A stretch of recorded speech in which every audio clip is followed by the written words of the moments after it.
TNPL Tamil. வணக்கம் அண்ணா, என்ன மிகவும் பதட்டத்தோடு காணப்படுகிறீர்கள்? வாருங்கள் அமைச்சரே.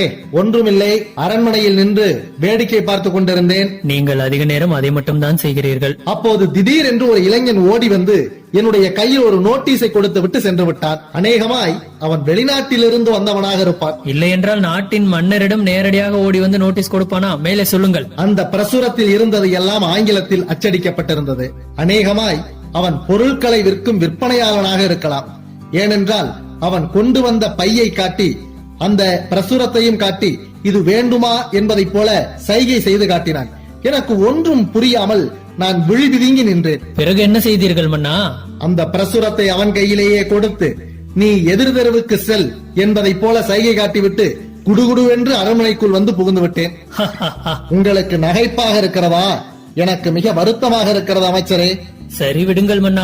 அந்த பிரசுரத்தில் இருந்தது ஆங்கில எழுத்துக்கள் தான் என்று நீங்கள் கண்டறிந்ததே மிகப்பெரிய சாதனை.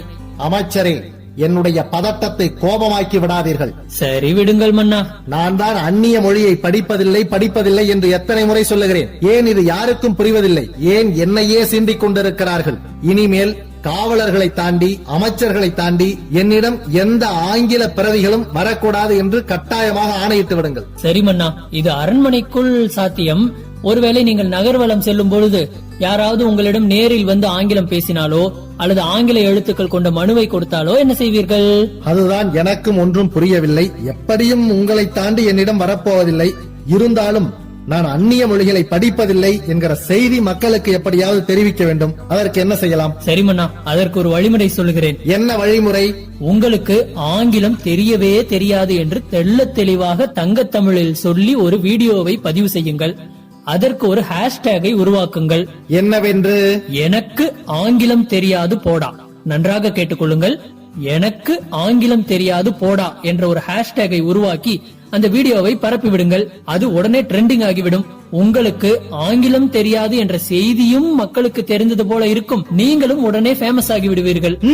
இதுவும் நல்ல யோசனை தான். முயற்சி செய்கிறேன். சரி, உங்களிடம் கேட்க வேண்டும் என்று நினைத்தேன். நம்முடைய நூலகங்கள் எல்லாம் ஏன் காலியாக இருக்கிறது? உடனடியாக பணியாளர்களை நியமித்து வீடு வீடாக சென்று புத்தகங்களை வழங்க சொல்லுங்கள். மன்னா, நூலகங்களுக்கு படிப்பவர்கள் வந்து சென்று கொண்டுதான் இருக்கிறார்கள். நீங்கள் ஏன் இப்படி சொல்லுகிறீர்கள்? இல்லை, எனக்கு அது போதுமானதாக இல்லை.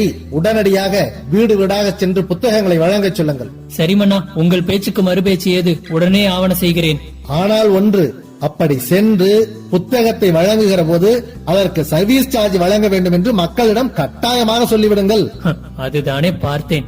நம் மன்னருக்கு எங்கிருந்து இவ்வளவு பெரிய நல்ல எண்ணம் தோன்றியது என்று. மன்னா, இதையெல்லாம் ஒரு சேவையாக செய்ய வேண்டும் மன்னா. இதற்கெல்லாமா கட்டணங்களை வசூலிப்பது? ஆமாம் அமைச்சரே, பின் எப்படி அரசாங்க கஜானாவை நிரப்புவது? மன்னா, எவ்வளவு பெரிய பதவியில் இருக்கும் நீங்கள் கஜானாவை நிரப்ப வேண்டும், கல்லாப்பெட்டியை நிரப்ப வேண்டும் என்று சொல்லிக் கொண்டிருக்கிறீர்கள். ஆனால் மதுரையை சேர்ந்த ஒரு புத்தக தாத்தா என்ன செய்து கொண்டிருக்கிறார் தெரியுமா? என்ன புத்தக தாத்தாவா? தமிழ் தாத்தா கேள்விப்பட்டிருக்கிறேன், இந்தியன் தாத்தா கூட கேள்விப்பட்டிருக்கிறேன். இது என்ன புத்தக தாத்தா? ஆமண்ணா, மதுரை அலங்காநல்லூர் தண்டலை கிராமத்தைச் சேர்ந்த முருகேசன் என்பவர் தன்னுடைய இளம் வயதில் திண்டுக்கல்லுக்கு சென்று பழைய பேப்பர் கடையை ஒன்று அமைத்து நடத்தி வந்து கொண்டிருந்திருக்கிறார். அங்கே நம்முடைய மக்கள் எடைக்கு போட்ட புத்தகங்களில் முக்கியமானவற்றை சிறு வயதில் இருந்தே சேகரித்து வந்திருக்கிறார். கடந்த 20 ஆண்டுகளுக்கு முன் மீண்டும் தன்னுடைய சொந்த ஊருக்கே திரும்பிய முருகேசன் தாத்தா அவர் சேகரித்த புத்தகங்களையே தன்னுடைய சொத்தாக கொண்டு வந்திருக்கிறார். இப்போது அவருக்கு வயது 80. தள்ளாத வயதிலும் ஆராய்ச்சி மாணவர்களுக்கு தேவைப்படும் புத்தகங்களை கல்லூரிக்கு நேரடியாகவே சென்று. என்ன கல்லூரியா? அதாவது கொரோனாவிற்கு முன் சொல்லிக் கொண்டிருக்கிறேன் மன்னா. தன்னுடைய கைகளில் பைகளில் புத்தகங்களை சுமந்து கொண்டு கல்லூரிக்கு நேரடியாக சென்று ஆராய்ச்சி மாணவர்களை சந்தித்து அவர்களுக்கு தேவையான புத்தகங்களை வழங்கி கொண்டிருந்தார். கொரோனாவிற்கு பின் அந்த ஆராய்ச்சி மாணவர்கள் இந்த தாத்தாவின் இருப்பிடத்திற்கே வந்து அவர்களுக்கு தேவையான புத்தகங்களை பெற்றுச் செல்கிறார்களாம். அவர்கள் என்ன தலைப்பில் ஆராய்ச்சி செய்கிறார்கள் என்று தலைப்பு சொன்னதுமே அடுக்கடுக்காய் புத்தகங்களை எடுத்து தருகிறாராம் இந்த புத்தக தாத்தா. புத்தக பைகளை சுமந்து இவருக்கு ஒரு முறை கை நரம்பு இழுத்து வாதமே வந்துவிட்டதாம். இருந்தாலும் என்ன என்று தன்னுடைய சேவையை நிறுத்தாமல் தொடர்ந்து செய்து வந்து கொண்டிருக்கிறார். அவருடைய மகனும் இவருக்கு துணையாக நிற்கிறார். கிட்டத்தட்ட அவருடைய வீட்டில் இன்று 10,000 புத்தகங்கள் இருக்கின்றனவாம். ஏறக்குறைய 4,000 புத்தகங்கள் ஆராய்ச்சி மாணவர்களிடம் ரொட்டேஷனில் இருக்கிறதாம்.